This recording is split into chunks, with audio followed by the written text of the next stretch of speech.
Bom, o nosso painel vai falar sobre política externa e geopolítica. E eu gostaria de inicialmente agradecer o convite do professor Alessandro Ottaviani, do meu amigo Alessandro Ottaviani, e dizer que, por muitas razões, eu tenho que te agradecer, né? Não só pelo gentil convite, pela iniciativa do projeto, do grupo de estudos, do grupo de pesquisa, dessa sequência de eventos, e de permitir que eu possa conviver numa tarde tão produtiva e tão agradável com pessoas que eu sempre admirei, né? Com pessoas que sempre me inspiraram e eu sempre admirei. Rosa, o Dr. Samuel, Nassif, enfim, é para mim uma grande alegria.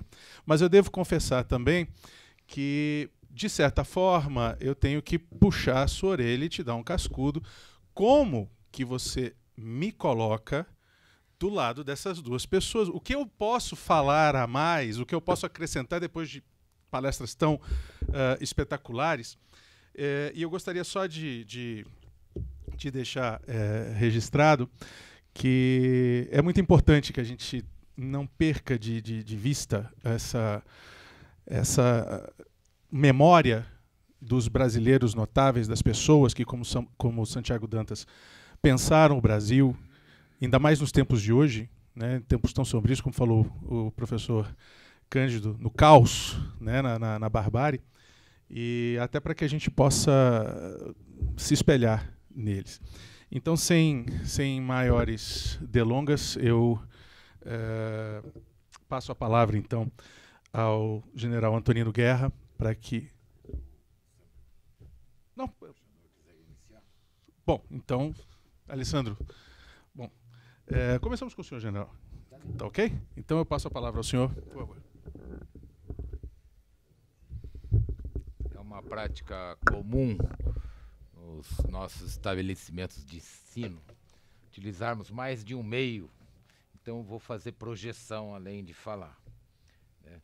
Também se tem como uma prática lá, né, que faça o vasto material que o professor pediu para abordar, né? Seriam quase 40 horas de palestras que foram ministradas na Escola Superior de Guerra, né? O que se usa na projeção é o bizu, que a gente chama lá, é o que cai na prova, né? Então eu tentei pensar dessas horas todas aquelas ideias que, embora ditas na década de 50 e tudo, elas são atuais, elas permanecem e permanecerão, porque são diagnósticos, infelizmente, que parecem definitivos para a nossa sociedade brasileira.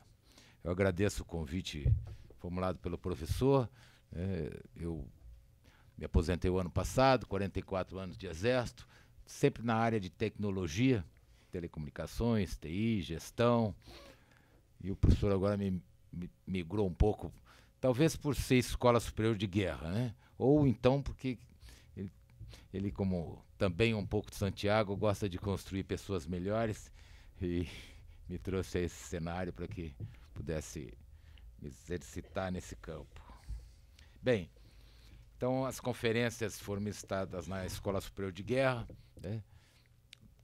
A Escola Superior de Guerra é desde 1949, embora com esse nome pomposo, não tem nada de guerra, né? É uma escola onde se estuda a política, a defesa, a segurança. É uma tentativa, é um fórum para a construção de um país melhor, né? Ele nem pretende iluminar, ele pretende trazer pessoas que possam trazer esses conflitos todos que permeiam a nossa sociedade e tratar com os estagiários, lá não são alunos, são estagiários, convidados da sociedade, do Brasil inteiro. Não pretende formular opiniões, né, de forma preponderante. O objetivo realmente é de tornar aqueles estagiários um pouco mais esclarecidos, dispostos aos debates que lá são travados, né? Então é uma escola que todo o seu tempo não teve uma inclinação política acentuada, sempre foi um fórum bastante aberto. Lógico que, através de comandos militares, né, em todo o seu período, sempre foi um rodízio de militares, em algum momento possa ter um comportamento mais acentuado para um lado ou para o outro, né, mais rigoroso, mas a escola pretende isso. É uma escola de debate, de fórum democrático. O Santiago fez 9 palestras lá. O conteúdo, na época do ministro Amorim, o embaixador Amorim, quando ele foi o nosso ministro da Defesa, ele decidiu por orientar quem lá estava em consolidar num livro. Hoje, na verdade, é quase um manual para os seus estagiários. É uma leitura recomendada para os estagiários, antes de algumas palestras, né? Pelo conteúdo que ele traz, né? E nas palestras lá, Santiago sempre foi muito humilde, né? Ele sempre afirmava nas suas introduções que mais aprendia do que vinha ensinar, né? E ele abordava as palestras dele de uma forma muito clínica, que eu digo. Ele já, de fato, ele tinha uma cultura, um entendimento muito superior do que os próprios estagiários, mas nunca chegava com uma ideia pré-concebida. Ele ia conduzindo aquele estagiário ao esclarecimento, né, desvendando por partes. O bem-estar predominava na sua plateia pelo entendimento que se formava naquele assunto, né? Então ele foi em seguida, só não foi mais vezes convidado para a escola pela própria atividade que ele teve, na época como parlamentar, muito ocupado e muito solicitado. Mas mesmo assim, ele, um tempo de vida um pouco curto, ele ainda fez essas 9 palestras e esteve presente em outras, né? Então, a formação de filosofia, política, economia, história, todo aquele conhecimento, né, ele trazia em relação aos problemas concretos e em relação ao potencial da nossa realidade, né?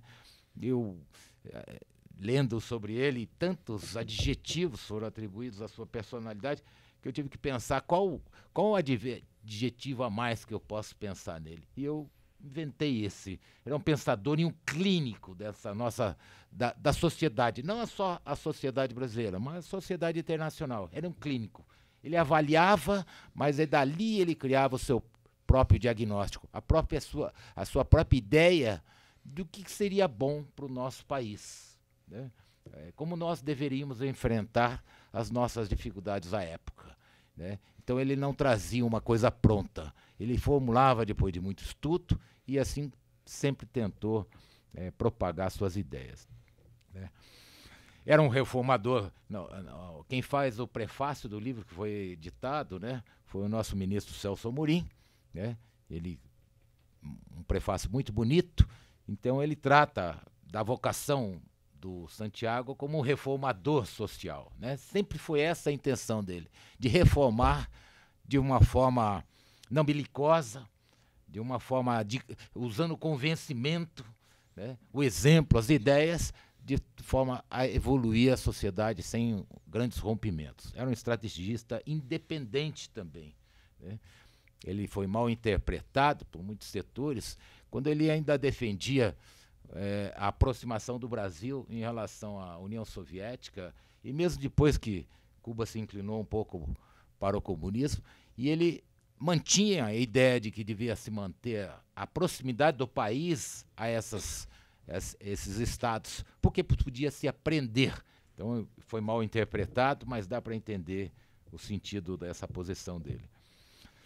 Ainda do Celso Amorim, né, nosso ministro, né, afirma sobre o seu pragmatismo político, né, ao defender a paz baseada na convivência.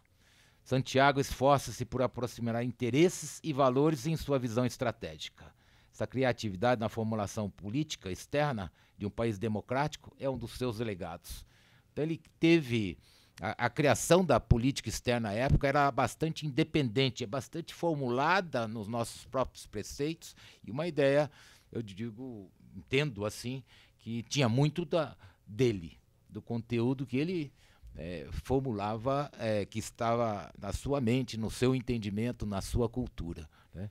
Então, o nosso ministro Celso Amorim, também ex-ministro da Defesa, o considerava, né, considerou, né, um patrimônio brasileiro.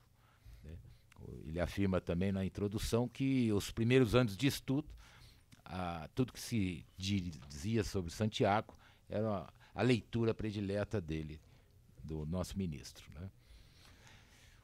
A introdução é do ex-ministro Marcílio Marques Moreira, e é bastante interessante esse trecho, né, do exemplo. Ele faz isso em 2014. Né, essa introdução no livro ele faz em 2014. É o exemplo paradigmático de como as lutas parecidas perdidas no passado, né, que não foram conquistadas, não foram vitoriosas, podem voltar.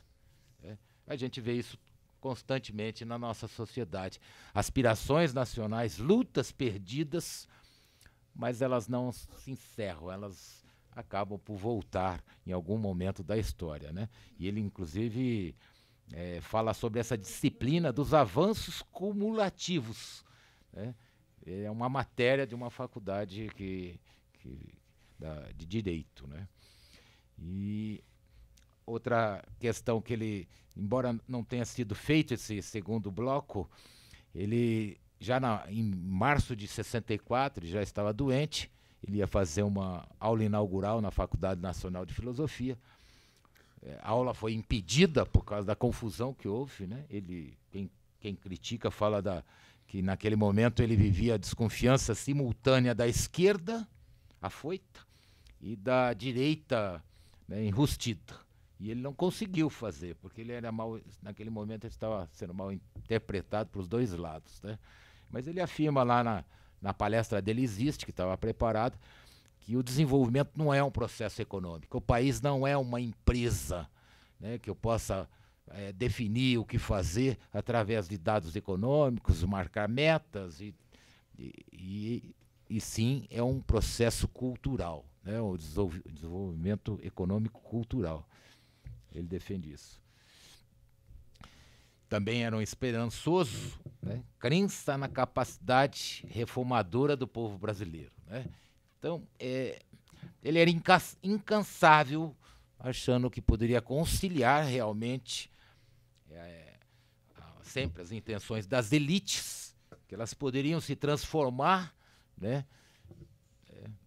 Eu até tenho dúvidas, tenho que ler bastante sobre ele para poder acreditar que as elites podem se transformar, né, e são capazes de se modernizar e atender, né, a realidade das outras classes dirigidas. Né. Então ele acreditava, ele sempre, nos seus discursos, sempre aparece essa afirmação, né, de não violência, dessa evolução.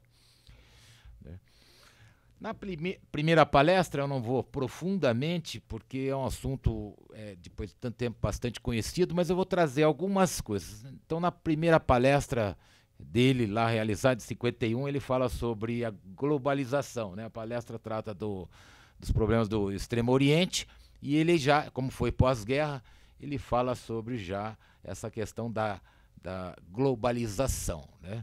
Ele já estava bastante acentuado, né, que um problema de uma área repercute em outra.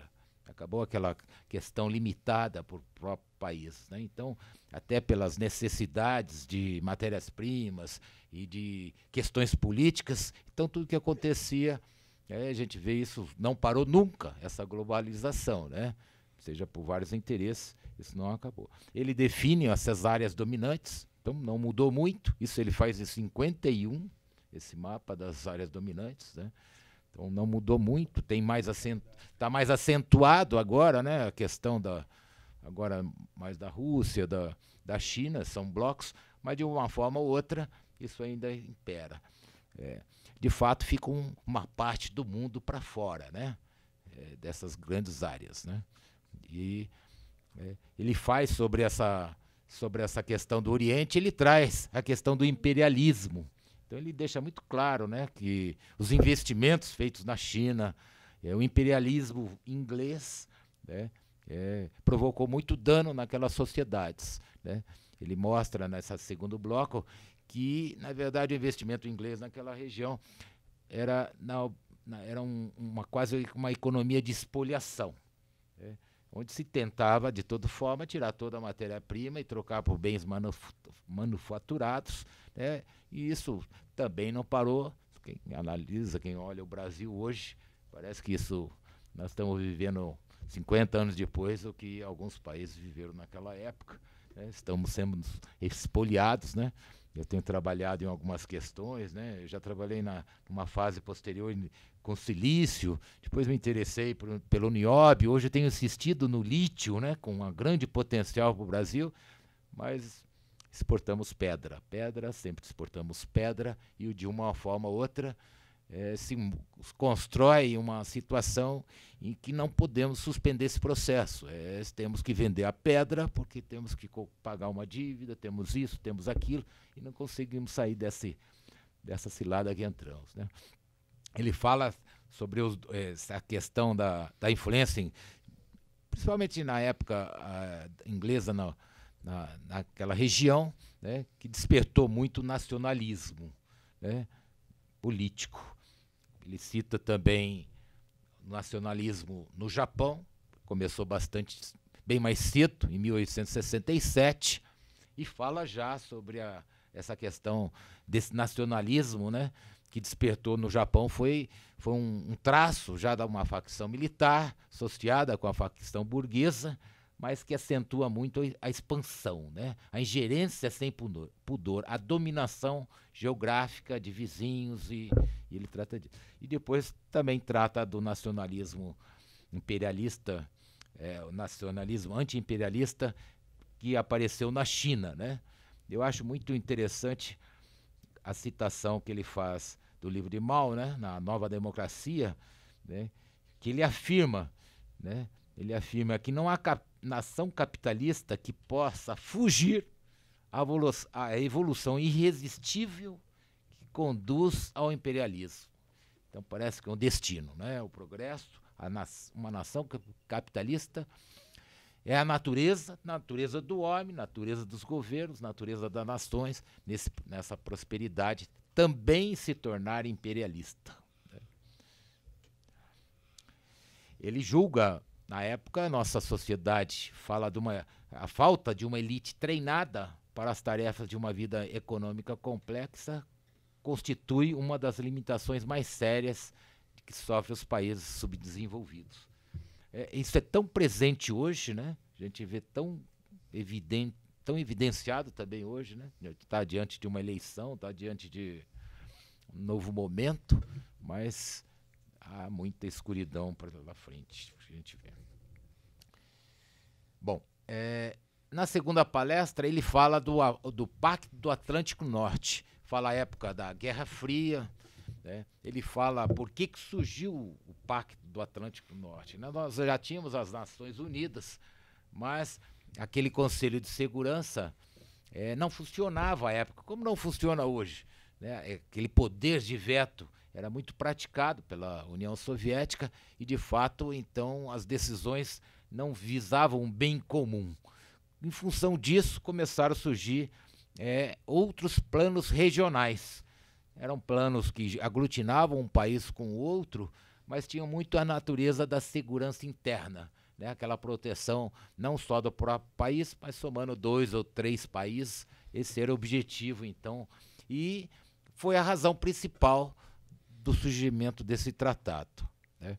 Ele também trata do Plano Marshall, né, que imposto pelos Estados Unidos quase para a Europa, né? O Santiago foi criticado numa negociação, numa outra oportunidade, por que não trouxe isso para o Brasil?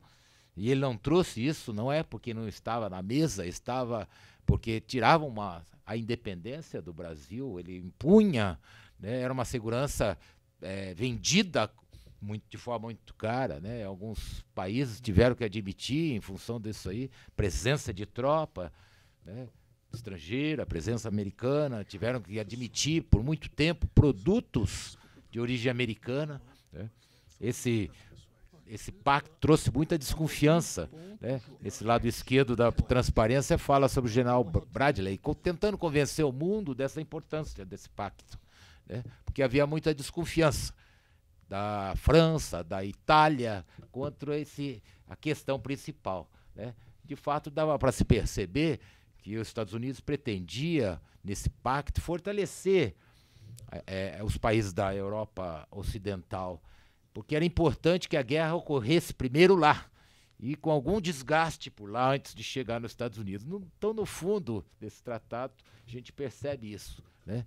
E isso veio ocorrer no mundo inteiro, né? A gente percebe na evolução as áreas que não entraram nesses pactos regionais com essas duas grandes nações acabaram virando áreas de conflito, né? Nós tivemos aí Coreia, nós tivemos o Vietnã, hoje temos a Síria. Então a Guerra Fria nunca foi fria, ela sempre foi muito quente, só não foi em regiões em que eles decidiram que era melhor manter a prosperidade, Europa, a União Soviética. Então lá não ocorre, mas em outras partes do mundo a gente vê que continua ocorrendo, né?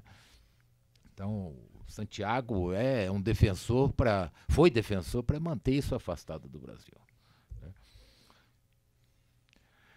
Terceira palestra, ele fala sobre os investimentos estrangeiros no Brasil, né? No final da Segunda Guerra Mundial, era claro que o Brasil era subdesenvolvido, subcapitalizado, né?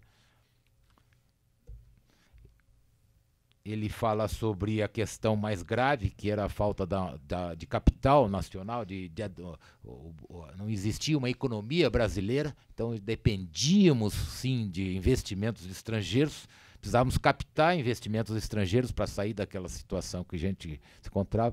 Fala sobre as questões da época, que também não mudaram muito, sobre impostos, sobre a questão trabalhista, fala sobre a circulação do capital, que hoje a gente enfrenta, né? Qualquer investimento aqui, depois se retira uma grande capital. Deixa eu avançar, porque senão eu ainda estou no prazo, né? Ainda tenho, né? Vou avançar aqui, então. Ele até propõe uma política de investimentos, onde eu cito principalmente esse tópico que está em negrito, né? Que ele diz sobre estimular os investimentos externos no Brasil, mas com certo dirigismo econômico, né? Favorecendo aqueles que realmente deixassem algum legado, alguma prosperidade. Não o que a gente vê hoje, né? A gente tem, a China, investiu 80 bilhões de dólares no Brasil no último ano, mas só comprou ativos, né? Então, não há prosperidade em leiloar nosso patrimônio como está sendo feito. Então, era um investimento que gerasse emprego, renda, né? Prosperidade. Então, um certo dirigismo que tem uma lógica que hoje não é obedecida, né?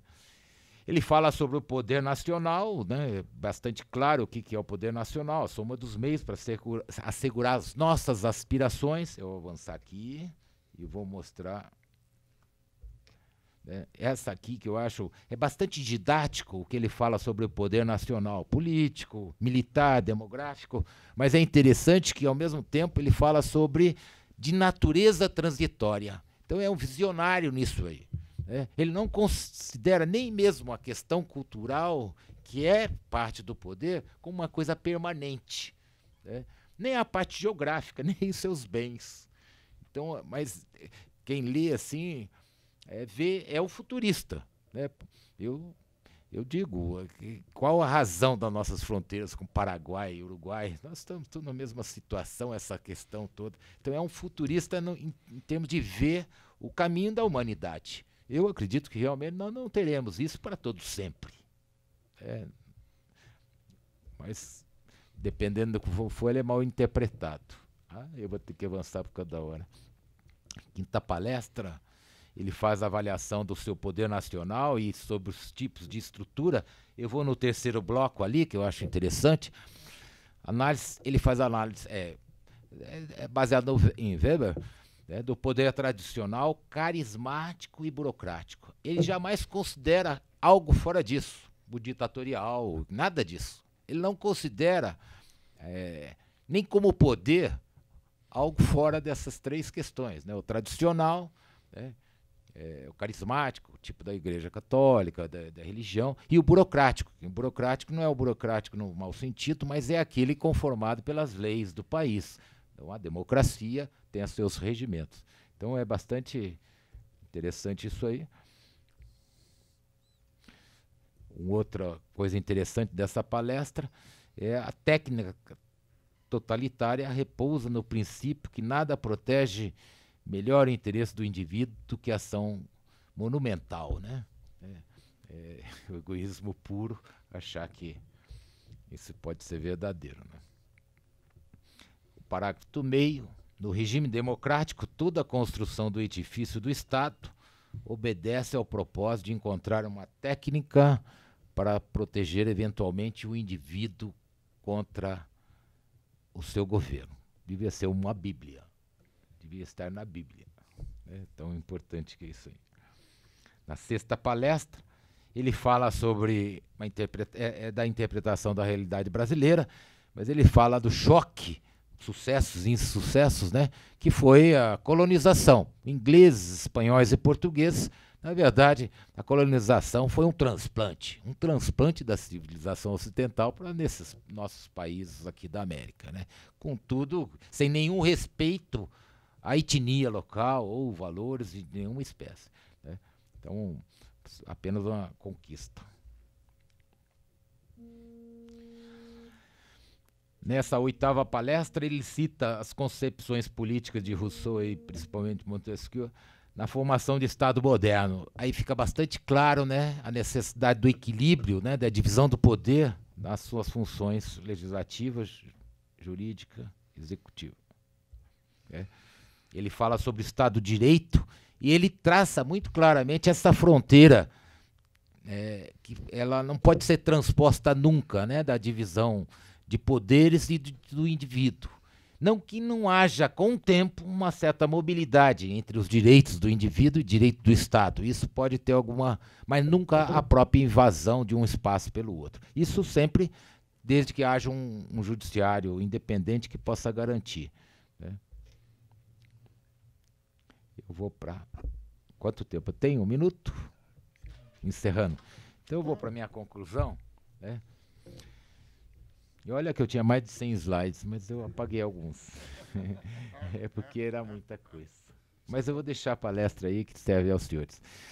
Santiago, e logicamente lendo o que seria melhor o livro que foi feito, né?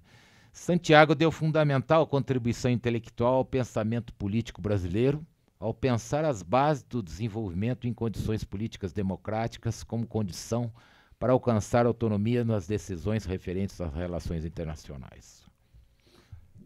E essa última aqui, né, que está no site que trata dele: salvar a democracia é eliminar as desigualdades, né? Temos que persistir muito para isso, né? Enquanto não salvarmos, sempre estaremos aí na beira do precipício de soluções mágicas, né, de achar que é melhor um golpe de Estado, uma ditadura militar, né? Eu não posso entrar num táxi aqui em São Paulo que pergunta ao militar: quando é que vocês vão tomar o poder? Né? Então, essa voz popular, não é popular, é de uma parte da população, né? Eu acho que está muito nessa questão das desigualdades. Enquanto nos superarmos, nós vamos achar que existe um remédio fácil para tudo, né? A base de tudo é o saber. O saber te leva ao ter. O saber te leva ao poder. Não é desejável que o ter te leve ao poder, mas é inadmissível que o poder te leve ao ter. Bom, fui meio rápido. Muito obrigado.